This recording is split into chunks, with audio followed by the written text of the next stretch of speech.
তুলসী পাতা গঙ্গার জল খেয়ে 12 বছর বেঁচেছিলেন। শুধু তুলসী পাতা গঙ্গার জল খেয়ে ঠাকুর সীতারাম ওঙ্কার নাথ।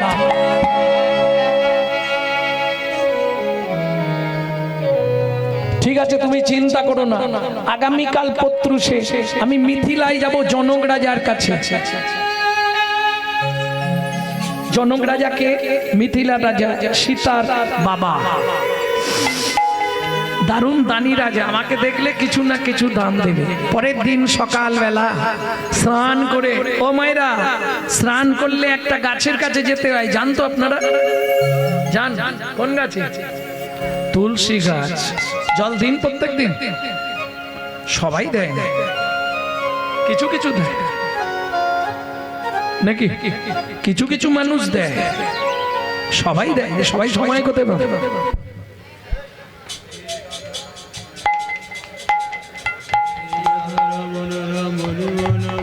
মুখে হরে কৃষ্ণ বল, সোজা পথে নইলে বিপদ আছে সামনে। ও মুখে হরে কৃষ্ণ বল, সোজা পথে চল, নইলে বিপদ আছে সামনে।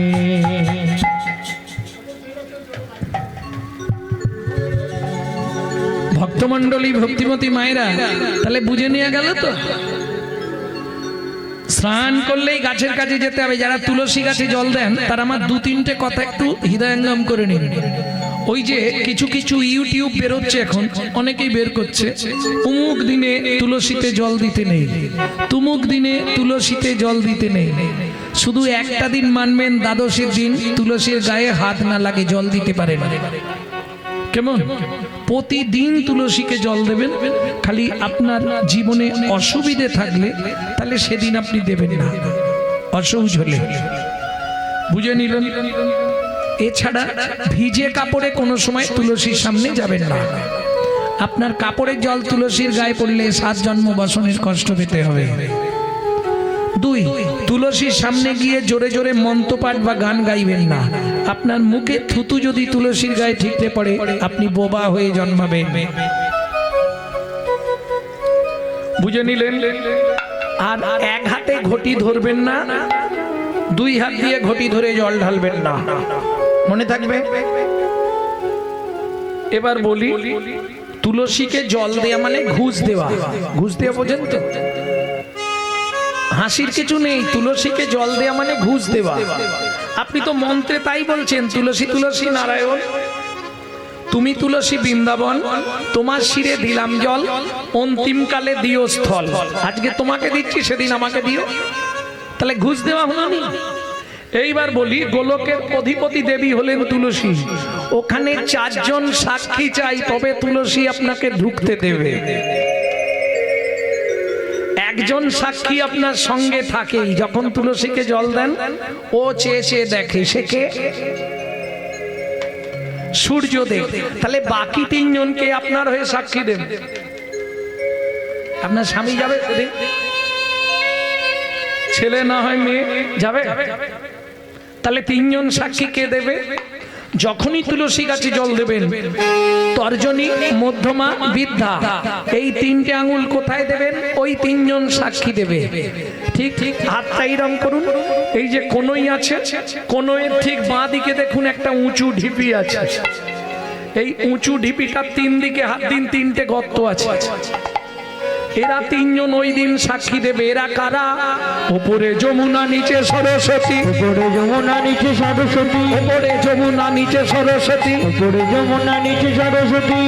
গঙ্গা বয়, পাশেতে গঙ্গা বয়। কোন শুভ কাজ করিবার কালে, কোন শুভ কাজ করিবার কালে, সাক্ষী রয়, সাক্ষী রয়। 3 জনেতেই সাক্ষী রইলে, জনেতেই সাক্ষী রইলে। গঙ্গা যমুনা সরস্বতী 3 জনেতেই সাক্ষী রইলে। যমুনা সরস্বতী যেন কৃষ্ণ পদে থাকে মতি। হরি হরি সরস্বতী পদে থাকে মতি। গঙ্গা যমুনা সরস্বতী জনেতেই সাক্ষী রইলে, জনেতেই সাক্ষী রইলে। বুঝে নেওয়া গেল? তাহলে 4 জন সাক্ষী। চলুন, কহন মুনি তুলসীকে জল দিয়ে মিথিলায় চললেন। ও মন, ময়না পাখি রে রাধে কৃষ্ণ বল ময়না পাখি রে রাধে কৃষ্ণ বল রাধে কৃষ্ণ কৃষ্ণ রাধে রাধে কৃষ্ণ কৃষ্ণ রাধে রাধে রাধে কৃষ্ণ বল ময়না পাখি রে ও রাধে কৃষ্ণ বল ময়না পাখি রে রাধে কৃষ্ণ ভক্তমণ্ডলী ভক্তিমতী মায়েরা এই যে গানটি শুনছেন কেউ যদি গায় জানবেন আমাদের চুরি করে গাইছে, কারণ এটা আমার দাদুর গান শশীভূষণ চক্রবর্তী কীর্তনিয়া ছিলেন। তারপর গাইতেন দাদুর বাবা মাধব চক্রবর্তী, তারপরে গাইতেন দাদু যতীন্দ্রনাথ চক্রবর্তী, তারপরে গাইতেন বাবা কালীপদ চক্রবর্তী, এখন গাইছি আমি গৌরাঙ্গ সুন্দর চক্রবর্তী। আমার পরবর্তী জেনারেশন তৈরি হচ্ছে আমারই একমাত্র সম্পদ গৌরব কৃষ্ণ চক্রবর্তী। নিতাই গৌর হরিব। বুঝে নেওয়া গেল মধুর বুলি মাতিয়ে তুলো প্রাণের ব্যথাম হোক না শিথিল মায়ার বাঁধন হোক না আধার ভোর তোর মধুর বলি মাতিয়ে তোর প্রাণের ব্যথা হোক না শিশির মায়ার বাদন হোক না আধার ভোর সবে হারায়ে পাই যেন আমি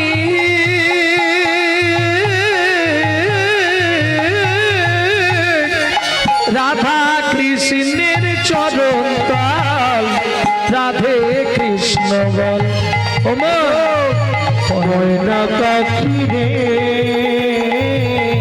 রাধে কৃষ্ণ বল গৌর হরি হরি হরি বল রাধে কৃষ্ণ বল জয় হোক মিথিলা রাজা জনকের জয় হোক। জয় হোক জয় হোক। আরে কহর কি মনে করে কেন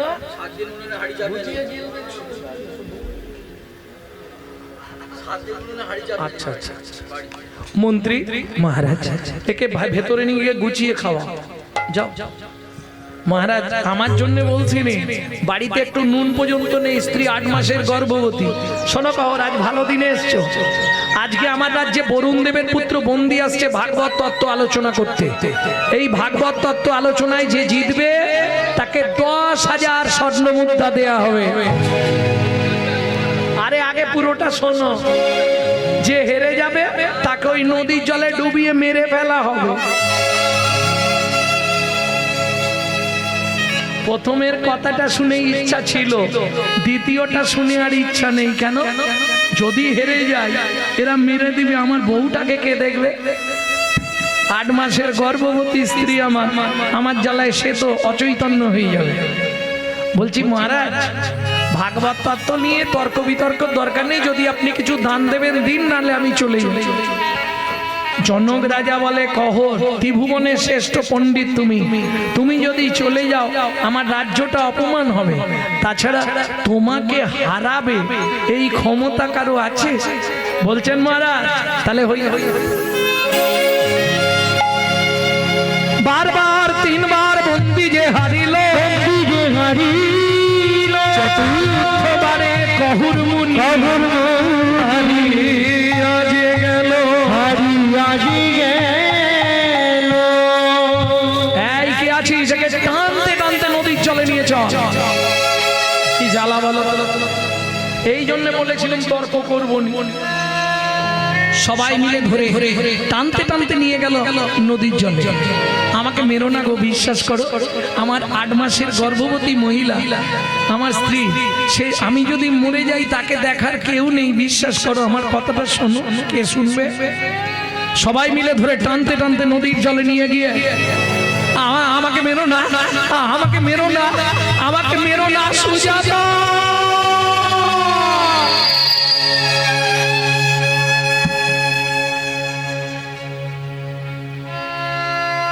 ভক্তমণ্ডলী ভক্তিমতী মায়েরা, সন্তানের কিছু হলে সবার আগে কে জানতে পারে? মা। ঠিক তেমনি স্বামীর যদি কিছু হয়, সতী রমণী সে ঠিক জেনে ফেলবে আমার স্বামীর কোনো বিপদ হয়েছে। গভীর রাত্রিতে সুজাতা দেবীর ঘুম ভেঙে গেল, তবে কি স্বামীর কোনো বিপদ হলো? তাড়াতাড়ি করে উঠে একবার ঘর একবার বার, এত রাত কোথায় যাবে? আর ঘুম আসছে না। ভোরবেলা উঠে বাসি পাঠ সেরে স্নান করে হরি মন্দির মার্জন করে পথের দিকে তাকিয়ে বসে আছে। এদিকে জনক রাজা মন্ত্রীকে ডেকে বললেন, মন্ত্রী মহারাজ শোনো, ঘোড়ার গাড়ি ভর্তি করে চাল ডাল খাদ্যদ্রব্য আনাজ বাজার সব নিয়ে যাও, তপবনে কহনমুনি স্ত্রী সুজাতা দেবীকে দিয়েছে। 8 মাসের গর্ভবতী মহিলা খেতে না পেয়ে যদি মারা যায়, পাপটা আমাদের হয়ে যাবে, তাই না? আমাদের জন্যই তো মরেছে, পাপটা আমাদের হবে। জনক রাজার কথা মতো প্রধানমন্ত্রী চললেন, ঘোড়ার গাড়ি ভর্তি করে সব নিয়ে। আর ঘোড়ার গাড়ির শব্দ পেয়েই সুজাতা দেবী ছুটে বেরিয়ে এসছে। কোথা থেকে আসছেন? মিথিলা থেকে। যেই বলেছে মিথিলা থেকে, অমনি মনটা আনন্দ হলো, তাহলে স্বামীও নিশ্চয়ই এসেছে। বলছি কি মা? বলছি কালকে আমার স্বামী তো মিথিলায় গেছিল। হ্যাঁ হ্যাঁ গেছিল। বলছি মা আগে মালপত্রগুলো না ভাই, না না আগে বলুন না আমার স্বামী কোথায়। শোনো মা, কাল মিথিলায় সবাই ভাগবত তত্ত্ব আলোচনা ছিল। সেখানে প্রকাশ ছিল যে জিতবে তাকে 10,000 স্বর্ণমুদ্রা দেয়া হবে, যে হেরে যাবে তাকে ওই নদীর জলে ডুবিয়ে মারা হবে। তোমার স্বামী হেরে গেছিল, বরুণ দেবের পুত্র বন্দী, তার লোকজনকে দিয়ে তোমার স্বামীকে ওই নদীর জলে বলে না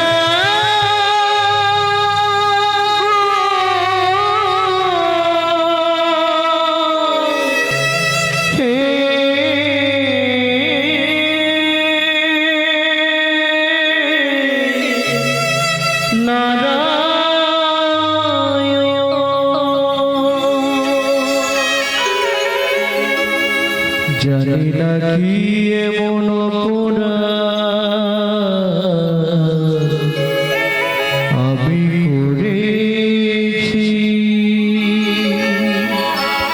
ছুটে গিয়ে নারায়ণের সামনে আছাড় খেতে লাগলো।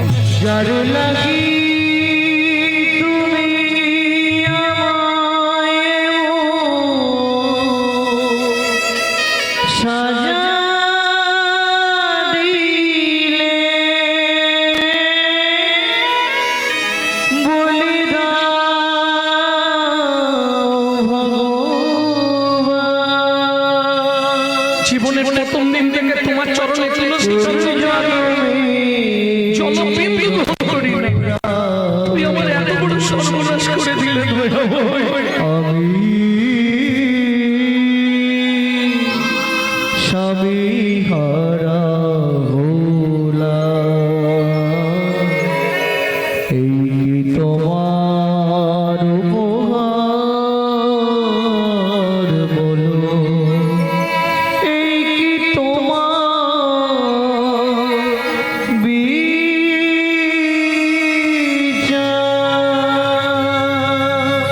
ও বিধি রে,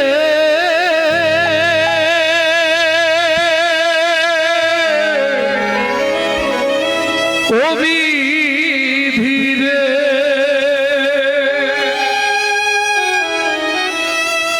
অর্জুন দাঁড়ির পাল্লা দুটো সমান হলো কি? হায় বিধাতা তোমার এমন বিচার দেখিনি। অর্জুন দাঁড়ির পাল্লা দুটো সমান হলো কি?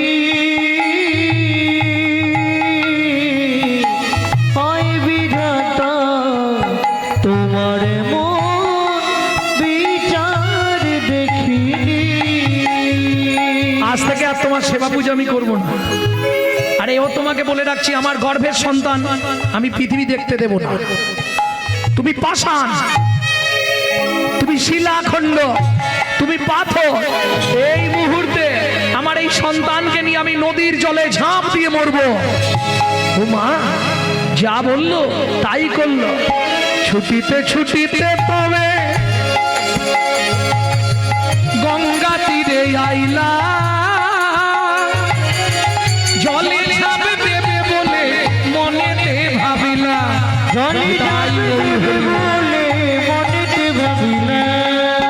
পতিত পাবনী মা গঙ্গা, আমি তোমার পক্ষে আশ্রয় নেব মা গো। আমার এই গর্ভের সন্তানকে নিয়ে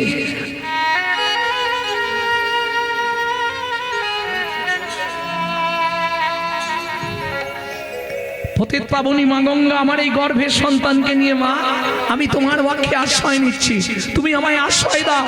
জয় মা গঙ্গা, জয় মা। এত বলি গঙ্গা জলে ঝাঁপ দিতে গেল,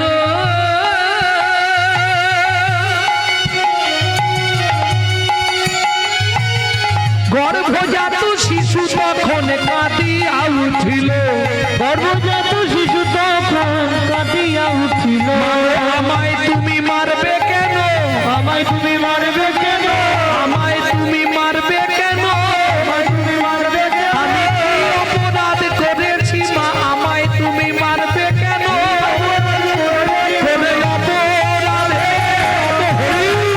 অপরাধ করেছি মা,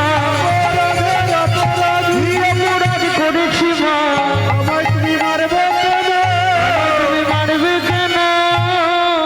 ও মা, আমি তো কোনো অন্যায় করিনি মা, তোমার গর্ভে জন্ম নিয়ে কি আমি অন্যায় করেছি বলো? পাড়ার লোকেরা বোঝাচ্ছে বোকা, গর্ভের সন্তানকে এইভাবে কেউ নষ্ট করে দেয়? চল বাড়ি চল। সবাই মিলে বুঝিয়ে বাড়িতে নিয়ে এলো। 2 মাস পরে শুভক্ষণে শুভতি দিতে সুসন্তান প্রসব করলেন। পুত্র হেরি জগবাসী আনন্দিত আনন্দিত, কিন্তু পুত্র হেরি জননীর ঝরে দুনয়, ঝরে দুনয়। কেন? মায়ের একটাই চিন্তা, বাবার অভিশাপটা ফলে যাবে না তো। কি গো, প্রথম প্রথম বোঝা গেল না, ঠিক 6 মাস 7 মাস থেকে আস্তে আস্তে শরীরে বাঁক নিতে শুরু করলো। 12 বছর পর্যন্ত, 11 বছর পর্যন্ত উঠতে পারে না। 12 বছরে যখন পা দিল, আস্তে আস্তে লাঠি ধরে ধরে দাঁড়ায়। মা, ও মা, আমাকে দেখলেই তুমি শুধু কাঁদো কেন মা? ভাবুন, মায়ের সব থেকে বড় কষ্ট না, একটা ছেলে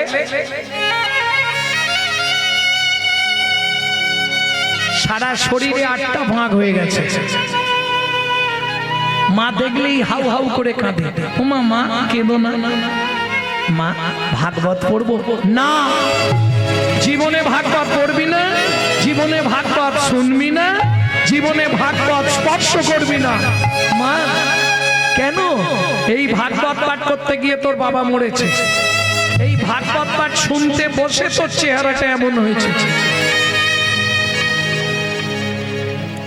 যখন মায়ের মুখে সব শুনল, ওই 12 বছরের বাঁকারা, মা কিরে তোমার হাতটা আমার মাথায় দিয়ে আশীর্বাদ করো মা, আমি এই অবস্থায় এই মুহূর্তে মিথিলায় যাব পিতৃ হত্যা প্রতিশোধ নিতে। দেরি করলো না।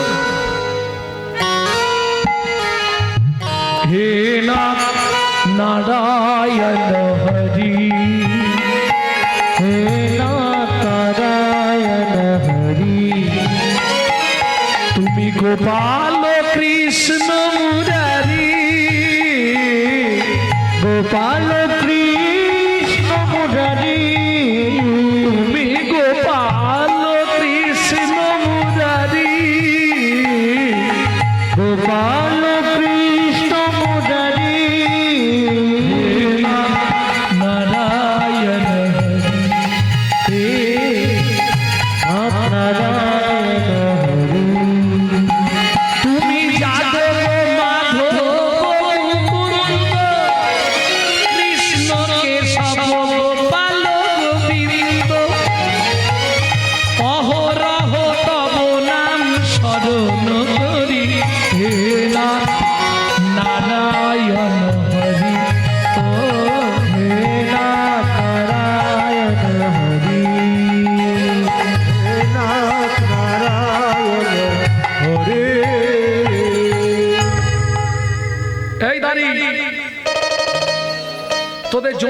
ডেকে আন, দাঁড়াতে পারছেন?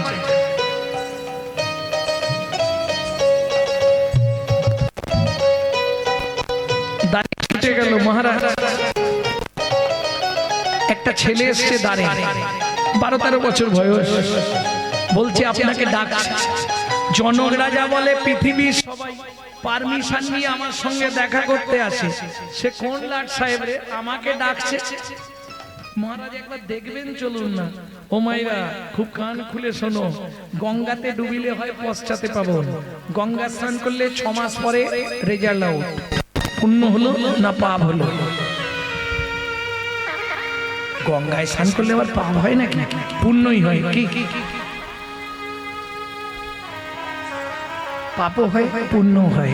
নিয়ম না মেনে স্নান করলে পাপ হয়, আর নিয়ম মেনে স্নান করলে পুণ্য হয়, কিন্তু 6 মাস পরে পাবেন রেজাল্ট। তাহলে গঙ্গাতে ডুবিলে হয় পশ্চাতে পাবো। বৈষ্ণব দর্শনেই দেহ পবিত্র হয়, এটা বৈষ্ণবের গুণ।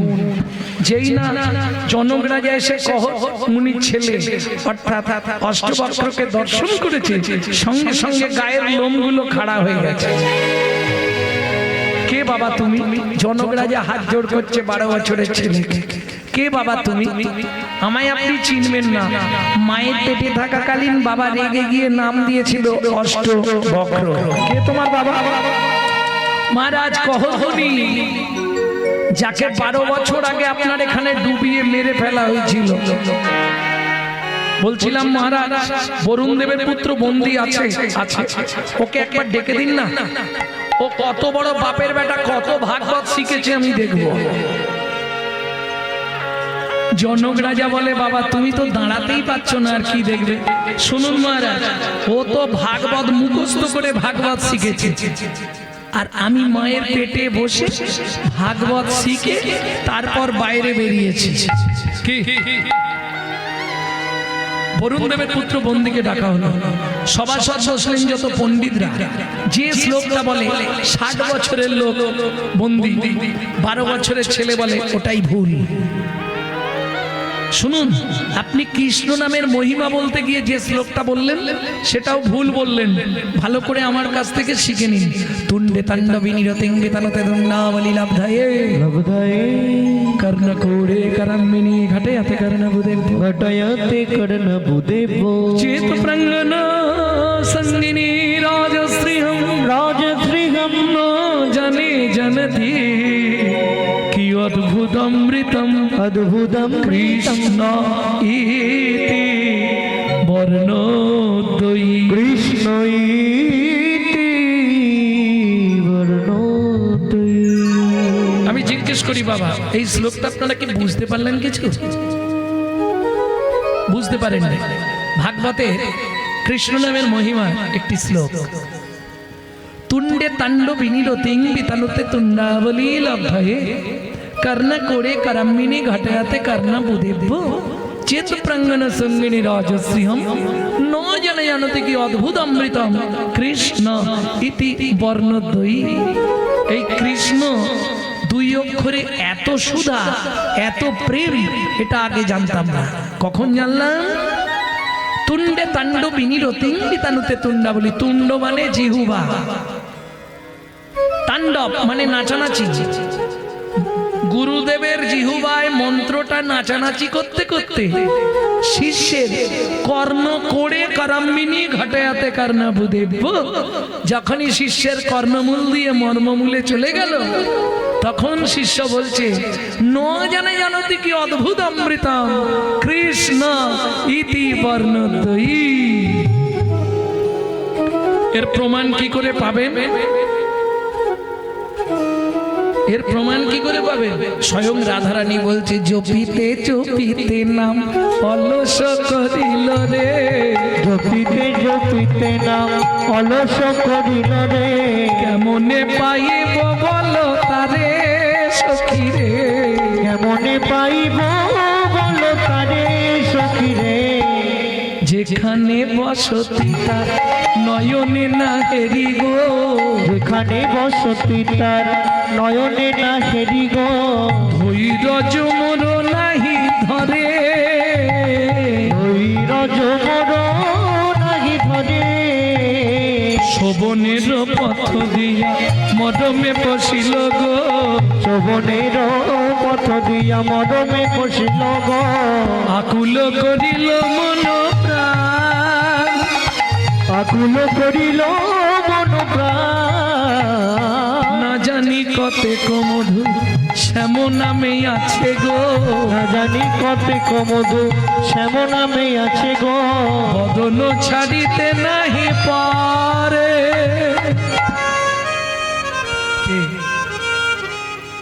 যেখানে বসতি তার নয়নে না হেরি গো, যুবতী ধর্ম কইছে রয়, কহে দিজ চণ্ডী দাসে কুলবতীর কুলনাশে আপনার যৌবন যাচায়। বুঝে নেওয়া গেল ভক্তমণ্ডলী ভক্তিমতী মায়েরা, সভাসদ পণ্ডিতরা বলে উঠল অষ্টবক্র কি, অষ্টবক্র কি, অষ্টবক্র কি। না সবাই জয় দিচ্ছে না, কিছু মানুষ দিচ্ছে কিছু দিচ্ছে না। কি না না ঘুমায়নি, জেগে আছে, শ্রোতাদের দিকে পুরো অন্ধকার তো বোঝা যাচ্ছে। অষ্টবক্র কি, সবাই বাড়ি যাবে কি।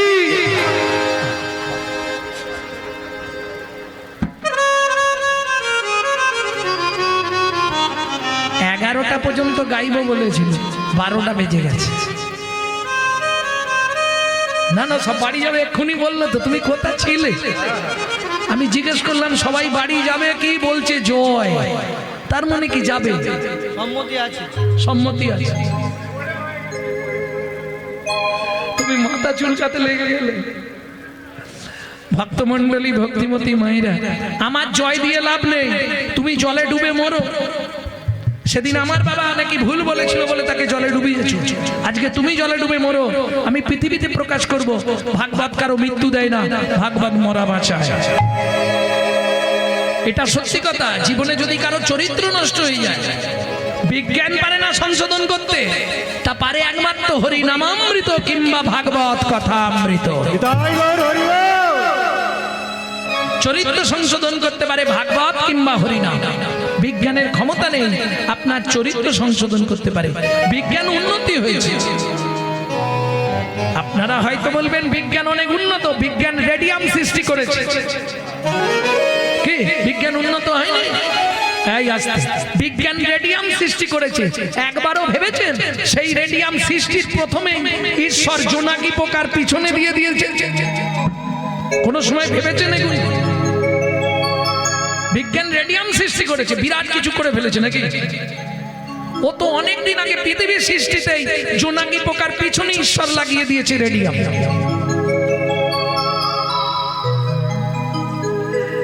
ভাবুন ভক্তমণ্ডলী ভক্তিমতী মায়েরা, বিজ্ঞানের অবদান অস্বীকার করা যাবে না, বিজ্ঞানের অবদান আছে। কিন্তু এটা শুনে রাখুন, যেখানে বিজ্ঞানের শেষ সেখানে ধর্মের শুরু। কি বাবা, এটা বুঝতে হবে। যেখানে বিজ্ঞান আর যেতে পারবে। এই যে আমরা একটা শব্দ খুব উচ্চারণ করি, ওম, মন্ত্র বললেই প্রথমেই ওম ওম, যেটাকে আমরা ওম বলি, কথাটা তো ওম নয়, ওম। ও উ ম, ব্রহ্মা বিষ্ণু মহেশ্বর।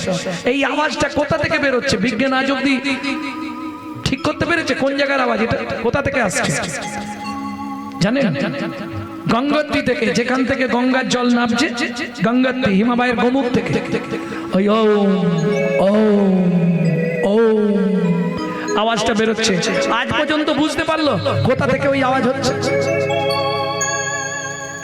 বিজ্ঞান শেষ, ধর্ম শুরু। ভক্তমণ্ডলী ভক্তিমতী মায়েরা, এইবার চলুন 60 বছরের লোক বরুণ দেবের পুত্র বন্দী 12 বছরের ছেলেকে এসে প্রণাম করেছে। আর যেই প্রণাম করেছে ব্যাস সারা শরীর কারেন্ট হয়ে গেছে। কি বলছে শুনুন, তুমি মানব নয় গো কোন দেবতা, তুমি মানব নয় গো কোন দেবতা, মানব নয় গো কোন দেবতা, বলি দিও নাম রুমি ব্যথা, মানব নয় গো কোন দেবতা, তুমি দিও না মরমে ব্যথা,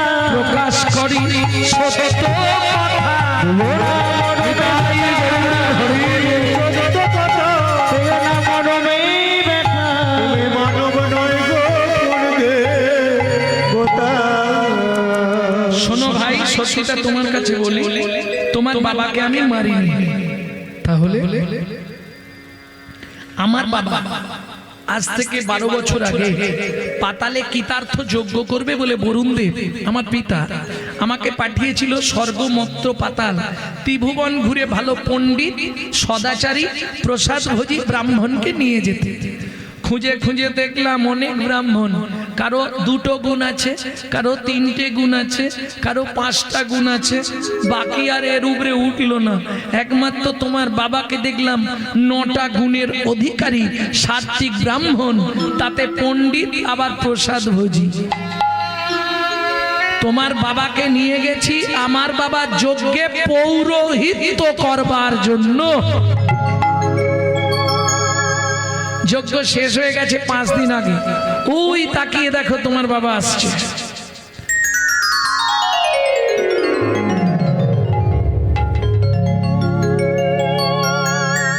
জনক রাজা বলছে, এই কহর, ছেলে তো তোমার দারুণ গো। হ্যাঁ, আরে শোনো, বাঁকা হলে কি হবে, ছেলের গুণ আছে তোমার। এটা তোমার ছেলে নয়? হ্যাঁ, এই বাঁকা, এই বাঁকা, এই বাঁকা দা কার ছেলে? কার ছেলে রে?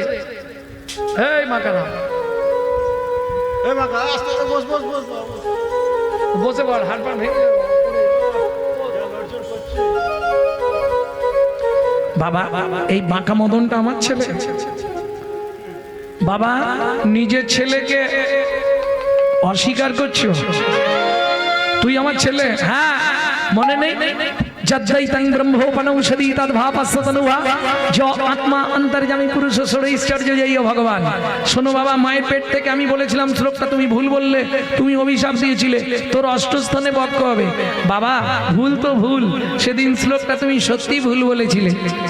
কি বলিস কোকা? হ্যাঁ, ষড়ৈশ্বর্য জয়ী ভগবান হয় না বাবা, ষড়ৈশ্বর্য পূর্ণ পূর্ণ পূর্ণ ব্রহ্ম ভগবান। ছুটে গিয়ে ছেলেকে বুকে জড়িয়ে ধরল। এখন আর আদর করে কি হবে, যা দিয়েছে তো এখন সারা জীবন বয়ে বেড়াতে হবে। এখন আর খাতির করে কি হবে? খোকা, কি আমার সঙ্গে ওই সমঙ্গা নদীতে চল, একটা মন্ত্র শিখিয়ে দেবো, মন্ত্রটা পাঠ করে ডুব দিবি, তোর শরীরের 8টা বাঘ ওই নদীতে চলে যাবে। দক্ষিণ ভারতীয় নদী সমঙ্গা, লিখে নে, সমঙ্গা। যদি কখনো দক্ষিণ ভারতে যান, কষ্ট করে হলেও একবার স্নান করবেন। যাদের আর্থারাইটিস আছে, হাত পা বেঁকে যাওয়া, কোমরের যন্ত্রণা, হাঁটুর যন্ত্রণা, একটা ডুব দিলেই চলে যাবে। তবে ঝামেলাও আছে, একবার ডুবতে 5000 টাকা লাগে। এটা তো টাকা তো যাক না হয় সেরে যাব, গ্যারেন্টি ও ভালো হয়ে যাবে। যাদের হাত পা বেঁকে গিয়ে থাকে না, আর্থারাইটিস হয়ে, ও ডুবলেই ঠিক হয়ে যাবে। কিন্তু মুশকিলটা কি জানেন? আজকে যদি লাইন দেন, 3 দিন পরে স্নানের ডেট পড়বে। বিভৎস ভিড়ায় সমঙ্গায়, এবং দেখবেন বড় করে লেখা আছে অষ্টবক্ষের কৃপাপ্রাপ্ত নদী সমঙ্গা। ও মা, যেই গিয়ে ডুব দিল, নদী 8টা বাঁক নিয়ে নিল, একদম সুন্দর সুটাম চেহারায় উঠে এলো। পিতা পুত্রে দুজনে করিল গমন, পিতা পুত্রে দুজনে করিল গমন, জননী নিকটে আসি দিল দর্শন।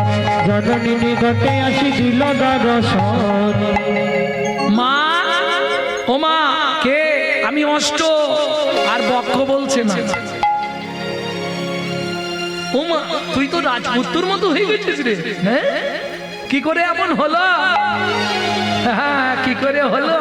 শোনো মা, এক ভাগবত হয় ভাগবত শাস্ত্র, এক ভাগবত হয় ভাগবত শাস্ত্র, এক ভাগবত হয় ভক্তি রসের পাত্র, আর এক ভাগবত হয় ভক্তি রসের পাত্র, এক ভাগবত হয় ভক্তি রসের পাত্র, আর এক ভাগবত হয় ভক্তি রস পাত্র। চার গৃহে নিত্য নিত্য ভাগবত হয়, ওগো যারি গৃহে নিত্য নিত্য ভাগবত হয় তাহার থাকে না মাগো মরণের ভয়, তাহার থাকে না মাগো মরণের ভয়। নিত্য নিত্য যেই জন করয়ে শ্রবণ। নিত্য নিত্য যেই জন করাই শ্রবণ। বাবা ভেতরে এসো। বাবাকে কোথায় পেলি? বললাম না মা, যার গৃহে নিত্য নিত্য ভাগবত হয়, ওগো যারি গৃহে নিত্য নিত্য ভাগবত হয় তাহার থাকে না মাগো মরণের ভয়। তাহার থাকে না মাগো মরণের ভয়। নিত্য যেই জন করয়ে শ্রবণ, নিত্য নিত্য যেই জন করাই শ্রবণ। অনায়াসে পায় রাধা গোবিন্দ চরণ। অনায়াসে পাই রাধা গোবিন্দ চরণ। এক মনে এক ধ্যানে করিলে শ্রবণ, এক মনে এক ধ্যানে করিলে শ্রবণ। মরণের পরে হয় গোলকে গমন। মরণের পরে হয় গোলকে গমন। ও মামা, কি সেদিন তুমি বলেছিলে খোকা জীবনে ভাগবত পড়বি না, জীবনে ভাগবত শুনবি না, জীবনে ভাগবত স্পর্শ করবি না। আজকে কি বলবে? খোকা একটু ভাগবত পড় না বাবা। পড়বো মা? হ্যাঁ পড়। ও মা, যেই পড়তে শুরু করলো আজকে ভাগবত শুনতে আসছে কারা, খালি একবার দেখে নিন।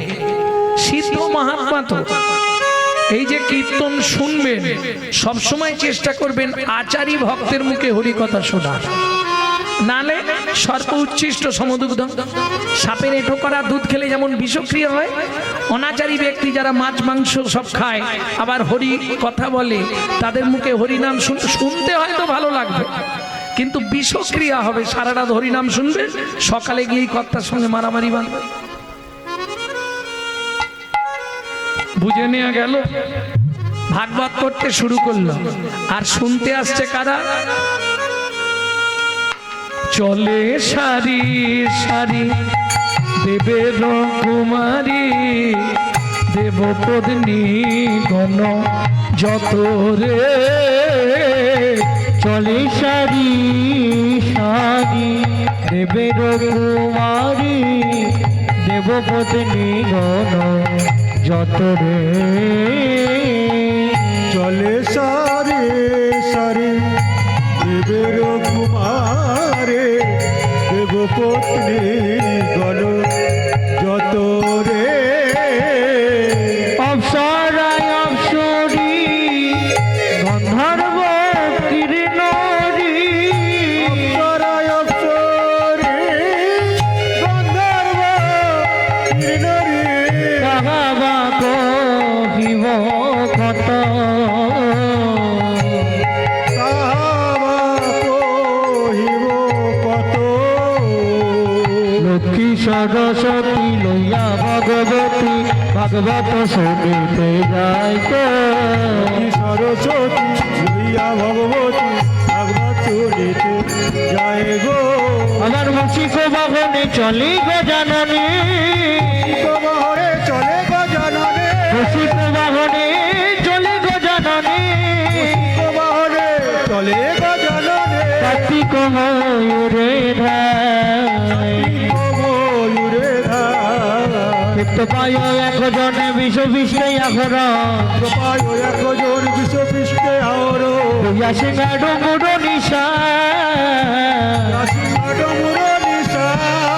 তার শিরে জটা তিলোচন ভস্ময়ঙ্গে বিভূষণ,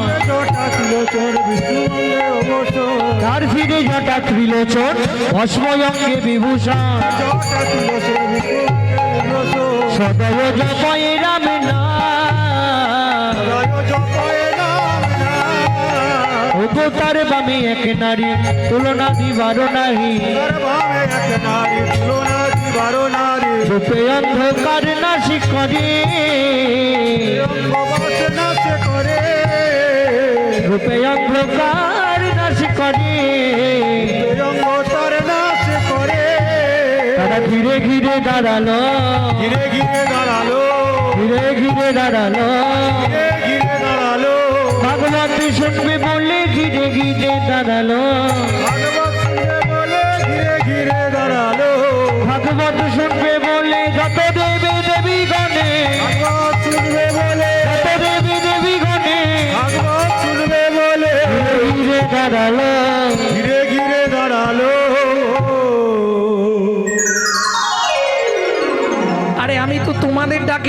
তোমরা এলে কেন? যাদের ডাকছি তারা কোথায়? যাদের ডাকছি তারা কোথায়? নাম জাগানোর দল।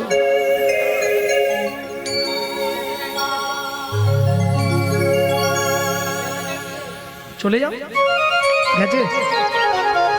যাদের ডাকছি সে কোথায়? এসে দাঁড়ালেন ব্রজেন্দ্র নন্দন ভগবান শ্রীকৃষ্ণ।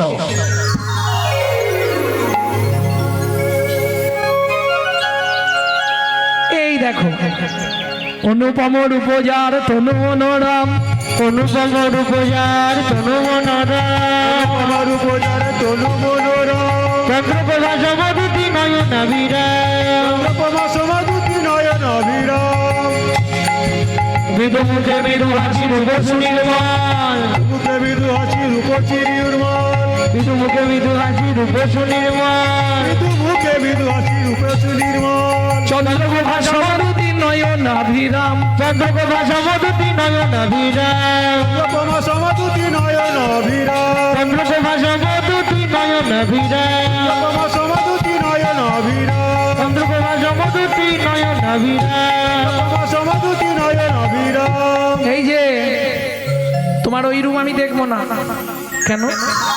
আমি তো যুগল মন্ত্রে উপাসনা করি।